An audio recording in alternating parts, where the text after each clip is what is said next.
तो मैंने अक्सर ये चीज़ नोटिस किया हो कि बहुत लोगों से अक्सर नो नहीं बोला जाता है। अगर तुम भी उन लोगों में से हो तो ये वीडियो तुम्हारे लिए है। देखो, होता क्या है ना कि तुम किसी का दिल नहीं दुखाना चाहते, इसलिए तुम हमेशा हर सिचुएशन में ही येस बोलते हो, भले वो फिर कंफर्टेबल हो या ना हो, बिकॉज तुम्हें ऐसा लगता है कि तुम नो बोल दोगे तो सामने वाले को बुरा लग जाएगा। बट ये सिचुएशन बेस्ड है। याद रखना कि नो बोलने से तुम किसी की डिसरिस्पेक्ट नहीं कर रहे हो, बट नो बोलना is something which makes you comfortable. अगर वो चीज़ से तुम अनकंफर्टेबल हो रहे हो और नो बोल रहे हो, इसका मतलब कि तुमको वो बात समझ में नहीं आ रही है या तुम्हें वो बराबर नहीं लग रही है, इसी वजह से तुम नो बोल रहे हो। करेक्ट। अक्सर कभी कभी ये भी होता है कि तुमने वो सिचुएशन को येस तो बोल दिया है, बट बाद में तुमको रियलाइज़ होता है कि अरे यार, मुझे नो बोलना था, बट मैं नो बोल नहीं पाया।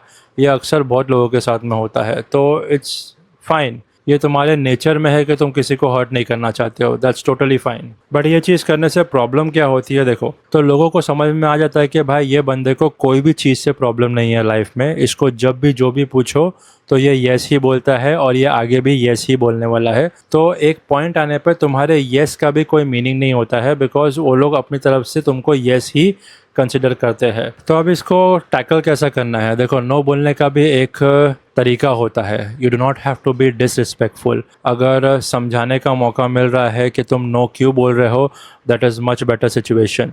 अगर तुमको ऐसा लगता है कि ये चीज़ तुम्हारे फ्यूचर से रिलेटेड है, ये चीज़ तुम्हारे रिलेशनशिप से रिलेटेड है, ये चीज़ तुम्हारे शादी या काम से रिलेटेड है, तो take your decision wisely, because no बोलना हो सकता है कि तुम्हें आने वाले कॉन्सिक्वेंसेस से बचा सके। बट नो बोलने के बाद तुम, ऐसा नहीं है कि तुमको हर सिचुएशन में ही नो बोलना है।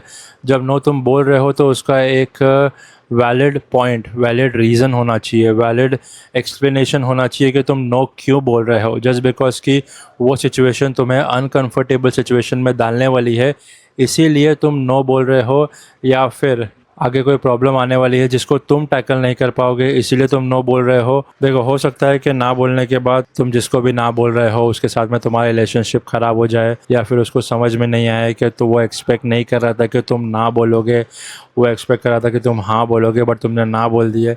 इट्स लाइक के सिचुएशन, ठीक है। अगर तुम्हारे पास एक वैलिड रीज़न है और तो उसके लिए तुम ना बोल रहे हो, that is totally fine. You can explain सामने वाले को कि तुम ना क्यों बोल रहे हो। Just make sure that you take your decision wisely and accordingly, कि किसी को हर्ट ना हो और ख़ास करके तुम हर्ट ना हो।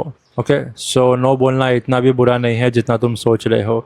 नो बोलने की आदत डालो, लाइफ में थोड़ा प्रॉब्लम्स कम आएगी।